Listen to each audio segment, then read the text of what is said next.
Vou fazer como se eu fosse uma entrevistadora agora. Isso. Boa noite, tio Rony. Aqui quem fala é a Fabiana, sou de Ribeirão Preto. Sou mãe de uma paciente do Centrinho. O nome dela é Luara. Ela tem 13 anos. Eu frequento o Centrinho há 13 anos. Sei da luta do tio Gastão. Não conheci ele antes, mas já vi muita coisa. Principalmente quando vinha pacientes até da China, de outros países, que agora não está vindo mais. Cortou muito. Mas eu vim aqui em relação para fazer algumas perguntas referente a algumas mães pertencentes ao grupo do HHAC. E Ok? não é de um grupo só, são de vários. Certo. Tá? Tá legal. A primeira pergunta que foi questionada a respeito ao atendimento do Centrinho, porque ele visa a relação à utilização do SUS, né? Que então diz que o Centrinho recebe pelos procedimentos, que a USP paga, que contém verba. E os pacientes também mantêm. Mas a falta de recurso que vem do Estado. E se ele virar somente um setor, qual será o procedimento dele?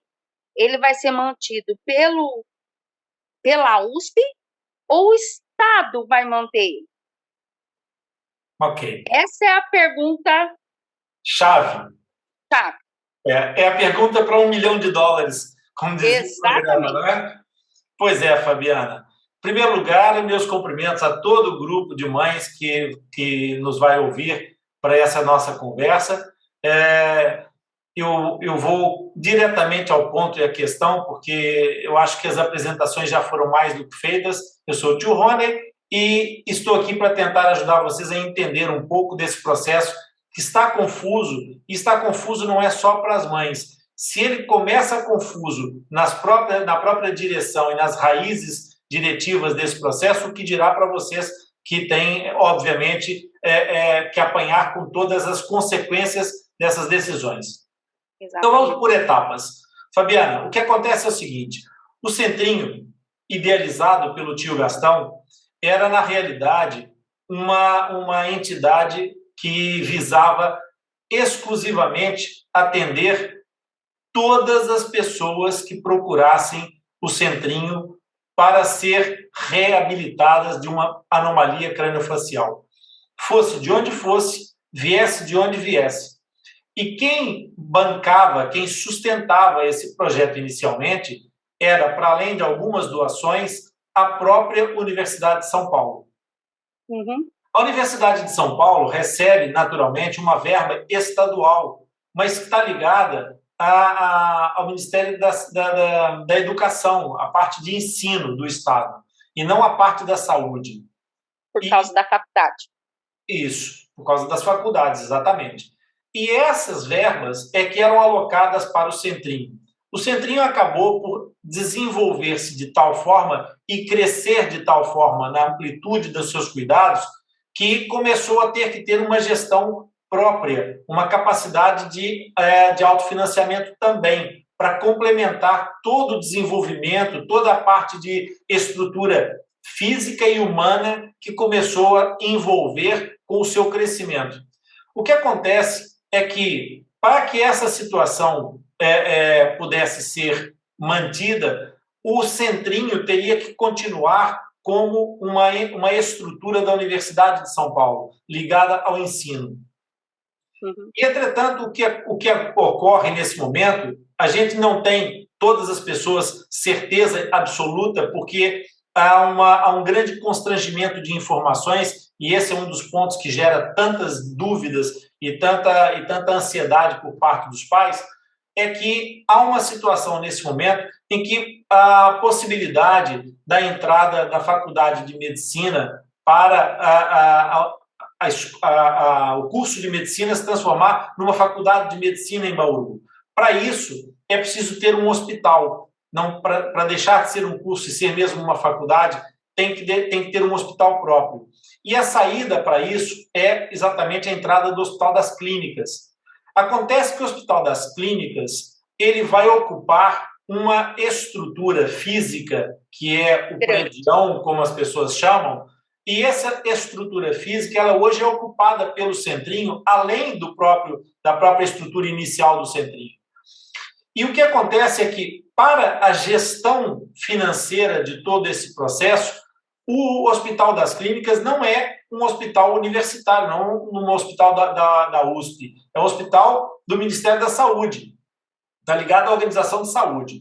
Então, quando ocorre essa transição, o Centrinho vai para os auspícios, vai funcionar dentro do Hospital das Clínicas e passa a funcionar com as verbas do Hospital das Clínicas. E tem que dividir o seu espaço com todas as outras valências, com todas as outras estruturas e especialidades de um Hospital das Clínicas. Então, tudo aquilo que hoje é o Centrinho passa a ser o Hospital das Clínicas. E o que é, na realidade, o Hospital das Clínicas vai passar a alocar uma parte da sua estrutura para ser o Centrinho. O que isso provoca? Isso provoca que o Centrinho passe a ser uma fração daquilo que é hoje, quer em termos de tamanho, quer em termos de capacidade de atendimento, mas principalmente o Centrinho deixa de estar ligado à USP, à Universidade de São Paulo, e passa a ser um departamento de um hospital ligado ao Ministério da Saúde. Consequentemente, a autonomia de gestão e de verbas passa para o Hospital das Clínicas e deixa de ser o Centrinho a gerir os próprios recursos. Isso vai fazer com que haja um constrangimento, quer no desenvolvimento, quer na capacidade de autoalimentar-se, de gerar recursos para o autoinvestimento.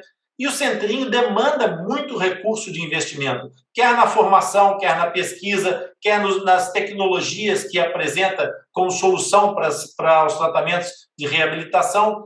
Então, na verdade, o Centrinho não corre o risco de acabar.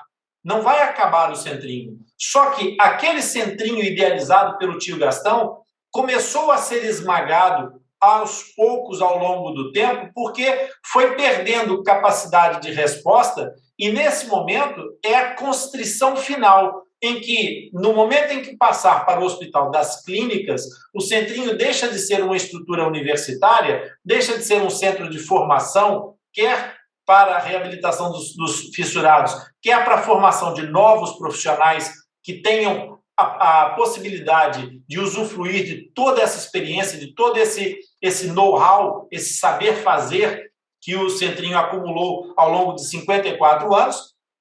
E então, essa situação passa a ser uma situação mais regional. O que vai acontecer é que o Ministério da Saúde do Estado de São Paulo não vai ter justificativa, nem vai aceitar que venham pacientes de fora da área do seu orçamento para usar os recursos daquele setor, daquela região.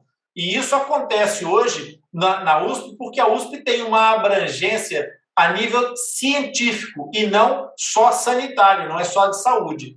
Daí que, se nós pensarmos um pouco, o que acontece não deixa de ter, não é completamente ilógico, não é um absurdo completo, porque assim, a Universidade de São Paulo, ela não é financiada pelo governo federal, ela é uma USP, a Universidade de São Paulo. Então, não é completamente incompreensível que o Estado de São Paulo esteja a tentar fazer com que os recursos do contribuinte paulista sejam aplicados para os usuários de São Paulo e não para os usuários de outros estados ou de outras regiões ou mesmo de outros países.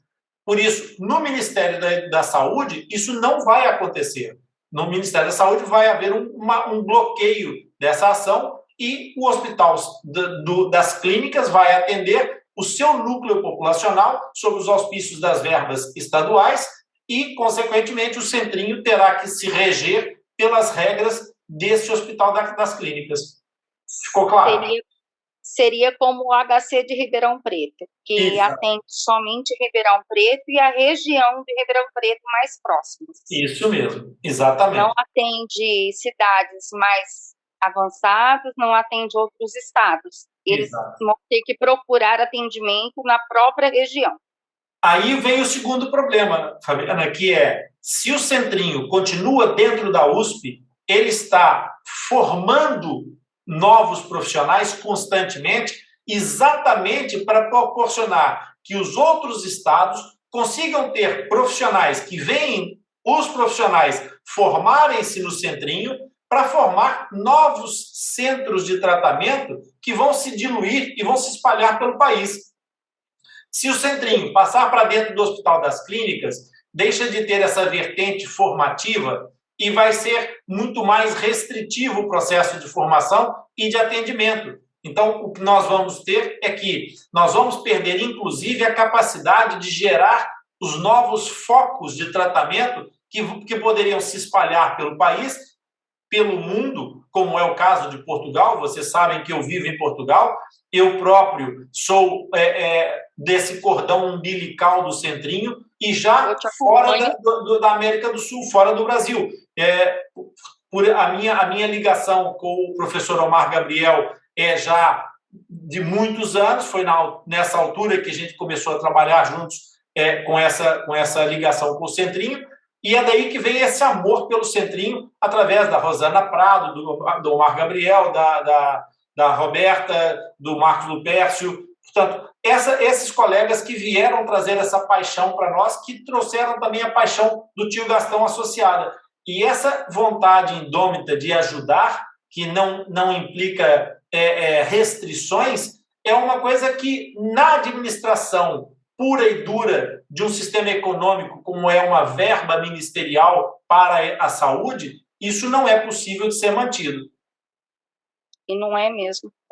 Porque eu também, na minha visão, pelo que eu vi, dos relatos que eu assisti, que eu venho te acompanhando desde o começo, você foi o primeiro a relatar sobre o assunto do Centrinho, que você foi o primeiro a pedir, a apelar pela ajuda no Facebook, que eu te acompanhei, foi quando eu busquei informação, que eu peguei e falei, se isso virar como está sendo, que eu cheguei a ligar no Centrinho, eles falaram que, assim, jogou por cima, falou que era uma especulação, porque eu tinha visto uma reportagem e tudo mais. Eu falei, se isso realmente virar, muitos, eu acredito que até certos profissionais que estão dentro do Centrinho, trabalhando há anos, podem ser dispensados, vai perder capacidade, muitos não vão ter atendimentos, inclusive do implante coclear, não vai atingir somente ali dentro do Centrinho, o implante coclear também, porque ocupa o espaço e afeta até nós aqui, inclusive a mim, porque aqui em Ribeirão não tem tratamento para isso. E vocês estão pertinho, repara, pertinho, se nós entendermos o Brasil com as dimensões que tem, não é? Deixa-me só fazer um reparo em abono da justiça e da verdade, porque isso para mim é muito caro, tá, Fabiana? Eu, na verdade, não fui o primeiro a levantar a voz sobre essa questão. A primeira pessoa que eu vi levantar a voz sobre essa questão foi o Tiago César. O Tiago é um fissurado que nós já entrevistamos nas nossas lives, inclusive. Ele foi a primeira pessoa que levantou essa bandeira e que alertou para essa situação. Na verdade, eu entrei assim tão depressa no processo por uma razão muito simples. Como eu te disse, eu acompanho o Centrinho há muitos anos. Eu sou contemporâneo do tio Gastão. Então, esse era o sonho que eu acompanhava e que me movimentava também. Por isso, quando eu percebi isso, através dos meus amigos no Centrinho, que são pessoas que já estão lá a trabalhar há décadas, foi através de conversar com esses colegas, com esses amigos, que foram me passando a preocupação que eles também tinham, que eu comecei a perceber o risco que isso poderia representar para as famílias e fissurados de perder um suporte tão importante. O Atlas Lipcast é uma estrutura de informação, que leva informação para as pessoas, que procura ajudar e orientar todas as pessoas, mas nós não temos a capacidade física que o Centrinho tem de ajudar no terreno. Portanto, nós somos estruturas complementares e eu ficaria extremamente dolorido se, de repente, o Centrinho naufragasse nessa vertente de se transformar num subproduto daquilo que foi a herança gigantesca, que Centrinho só é pequeno no nome, porque é uma referência mundial, é um legado, uma herança gigantesca que o tio Gastão nos deixou. Agora isso vem a luta, né? Os pais, os pacientes, os pacientes que conseguem, né? Falar, se manifestar, os pais que acompanham, o que nós estamos pedindo para que eles façam os vídeos, para que eles exponham os seus relatos, o que é importante para eles, para que cheguem até os estados, para que possam manter esse hospital, para que não perca, né, o foco, o andamento, porque muitos ainda estão no início de tratamento. A minha ainda não chegou nem na metade. Agora, e aqueles que começaram agora? Os que terminaram, tudo bem. Tem os que tiveram alta agora há pouco tempo, que um cantor que gravou uma live até, né? Uhum. Teve alta agora em janeiro. Agora, e nós? É aqueles que estão saindo fora, que estão questionando, que estão achando que vai ser melhor. Tudo bem, muitos podem morar ali perto, né? Mas os que moram fora? Lutando por eles. Esse espírito de solidariedade é um espírito muito importante e por isso é que nós convocamos todas as pessoas e pedimos que todas as pessoas deem o seu testemunho, que gravem um vídeo a dizer por que é que o Centrinho é tão importante para cada um de vocês. E isso tem uma razão de ser. É que, na verdade, há duas pessoas nesse momento que vão ter que tomar a decisão do que é que vai acontecer com o Centrinho. Essas duas pessoas são o reitor da Universidade de São Paulo e o superintendente do Centrinho. São as duas cabeças que vão decidir e dar a decisão final para esse processo. Aquilo que a gente quer fazer, e a ideia do Atlas Lipcast, foi exatamente reunir vozes de todas as pessoas nesse espírito de solidariedade e levar a essas pessoas essas vozes no sentido de dizer, olha, isso não aconteceu só conosco, isso pode acontecer na casa ao lado, pode acontecer na casa do seu vizinho, mas pode acontecer na casa do seu filho. E quando isso acontecer, se eventualmente o seu filho estiver vivendo no outro estado, o que é que vai ser? Ele vai se tratar aonde? Se o Centrinho não puder receber o seu neto, se não puder receber o seu sobrinho, esses dois representantes populares, porque na realidade é isso que eles são, administradores, mas representantes populares, eles têm que pensar também que não é só na casa dos outros que as coisas acontecem. Isso pode acontecer em todo lado, Fabiana.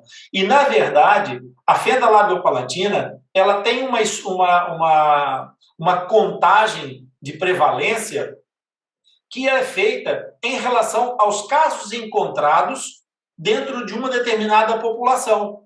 E os casos que não foram encontrados? Será que eles estão todos contabilizados? Será que só os casos que foram encontrados é que são fendas? Será que não há mais casos que não foram encontrados? É só a gente olhar todos os dias, nas nossas lives, nas nossas consultas, no Centrinho, todos os dias aparecem adultos que nunca foram diagnosticados como fenda labiopalatina e que a têm. E então, essa realidade da proporção da fenda labiopalatina pode ser diferente, pode ser muito diferente. Nós estamos a tentar, inclusive, fazer uma campanha nacional, uma campanha mundial, para as pessoas fazerem o autodiagnóstico da fenda labiopalatina para tentar rastrear um número mais próximo da realidade, que é a campanha Toque no Céu da Boca. Com esse processo de conscientização, o nosso objetivo também não é só contar as fendas, é que as pessoas tomem consciência de que fenda labiopalatina não é uma coisa rara. E, principalmente, que a reabilitação, como você acabou de dizer, a sua filha está com 13 anos, ela está no meio do processo. Chegou na metade. É perfeitamente expectável que um fissurado possa ter que fazer reabilitação até por volta dos 25, 26 anos. É normal que isso aconteça dependendo do grau de afetação que a fenda tenha. Então, as pessoas devem pensar assim, eventualmente, se o centrinho, eu vivo aqui do lado, se o centrinho agora só me servir, não servir a outras pessoas, eventualmente eu vou ficar mais bem servido. Mas pensem numa coisa, se há uma criança fissurada e hoje essa criança vai ser reabilitada e integrada na sociedade, eventualmente ela pode não ter oportunidades de trabalho daquilo que ela sonha dentro dessa região. Ela pode ir trabalhar para outro lado qualquer e essa pessoa um dia vai se casar e vai ter um filho, mas ela vai estar vivendo no outro lado. Será que nessa altura não vai fazer falta ter o centrinho a receber pessoas que vêm de outros lados? Então, mesmo quem tem fenda labiopalatina e que vive ao lado do centrinho, que eventualmente possa pensar que vai beneficiar de alguma forma com essa restrição, deve pensar um pouco mais longe. Não deve pensar como as pessoas que estão fora do mundo das fendas, de que as fendas é só um problema de quem as tem ou quem as tem por perto. Não. A fenda labiopalatina é a malformação congênita da face mais frequente na espécie humana e todos nós devemos nos preocupar com isso. Justamente, doutor, quando eu comecei a frequentar o hospital, eu nem o conhecia.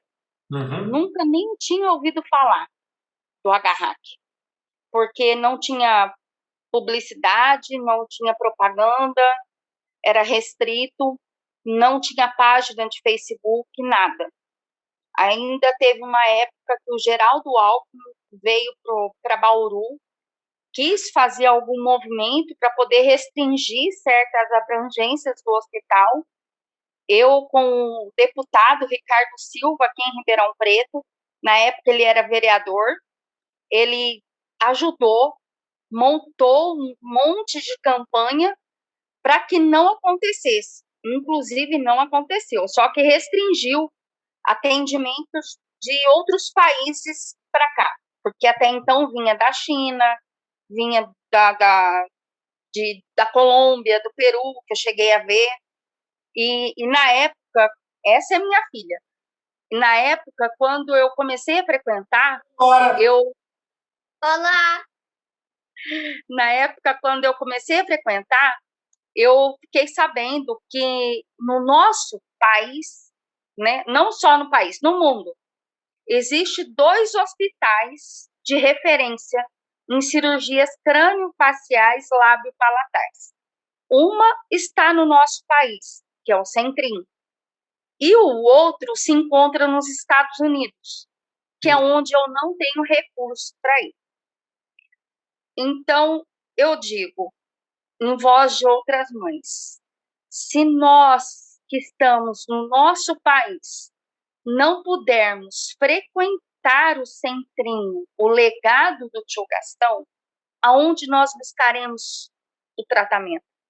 Se nós não temos aqui perto. É exatamente isso. Agora tem outra pergunta. Força. Com relação, para mim, eu vou dizer como se fosse para mim. Ok. Mas são perguntas de outras também. Tá bom. Para mim, pelo andar da carruagem, nós temos que lutar, mas essa luta o resultado dela vai vir a curto prazo. Provavelmente. Porque muitos acham que vai durar muito tempo. Só que, para mim, eu acho que o espaço é muito curto. Tem que ser uma batalha rápida. Se nós não agirmos rapidamente, nós podemos correr o risco de, quando nos manifestarmos, já ser tarde demais para a decisão. Porque uma coisa é nós interferirmos no momento de decisão, ou seja, quando nós argumentamos e damos força para que uma decisão vá mais para um lado ou mais para o outro. Depois do processo tramitado, depois da decisão tomada, reverter uma decisão é muito mais complicado. E esta não é, de todo, uma situação que vai ser protelada ao longo do tempo. Essas pessoas estão a ser pressionadas para tomar uma decisão e, eventualmente, já, inclusive, com um direcionamento prévio dessa decisão, Fabiana. Por isso, é rápido, é urgente que todas as pessoas que puderem se manifestem, que a gente ponha esses vídeos de testemunhos a rodar e a chegar às pessoas que vão tomar essa decisão final, que vão assinar, porque enquanto elas não assinarem, é reversível. Depois da assinatura feita, vai ser muito complicado. Muito complicado. Por isso, pessoal, vejam um exemplo de muitas pessoas de muitos estados que lutam com dificuldade para conseguir um acesso de um tratamento minimamente viável, com as valências, com todas as capacidades necessárias. Vejam isso muito bem, porque há muito mais gente a queixar-se de dificuldades do que a agradecer, como a gente vê os pacientes que se trataram no Centrinho, de dentro ou de fora de Bauru. O número de pessoas que têm palavras de gratidão com o Centrinho é absolutamente superior a qualquer queixa que a gente veja. E não tem comparação com outros centros, com outras localidades mais distantes. Embora haja muita gente a tentar fazer, a verdade é que o Centrinho tem 54 anos e não se constrói uma história de 54 anos em 57 dias. Não se constrói mesmo. Eu vi, inclusive, eu não tenho certeza, por isso que eu fiz essa pergunta. Eu não tenho certeza do tempo e se é o reitor ou não. Mas eu vi uma postagem num dos grupos do Agarrac, que ainda tem uma foto de uma senhora e 2 rapazes. Eu não sei se um deles é o reitor, e tem um membro que é da USP, que eles vão se reunirem, não sei se é agora no final deste mês ou se é no início do mês que vem. Por isso que eu fiz essa pergunta. A data, eu não posso me manifestar porque não tenho informação oficial, portanto, não vou manifestar sobre isso. Reservo aqui uma informação importante. Tudo o que eu disse são opiniões minhas, eu não tenho nenhum dado oficial, nem acho que haja esses dados oficiais na posse de ninguém que não sejam as pessoas que estão no momento de decisão, na cadeira da decisão. Agora, tudo isso vai acontecer num curtíssimo espaço de tempo. A nossa margem de manobra para nos manifestarmos e fazer chegar todas essas vozes aos ouvidos de quem precisa ouvir é um tempo muito escasso, muito curto, Fabiana. Foi o que eu entendi, então. Não deixe para amanhã a opinião que você pode dar agora, porque hoje a tua opinião pode fazer diferença. Amanhã, talvez ela já não seja ouvida. E que isso sirva de uma porta aberta para que as pessoas saibam que o projeto e o portal Atlas Lipcast é exatamente isso. É um portal de solidariedade, de informação e de um amor genuíno pela causa das fendas labiopalatinas. Portanto, conta sempre conosco. Se vocês precisarem, grupos de mães, seja quem for, que vocês possam contar conosco sempre que for necessário. Tá bom? Tá bom. Muito obrigada. Obrigado também a vocês.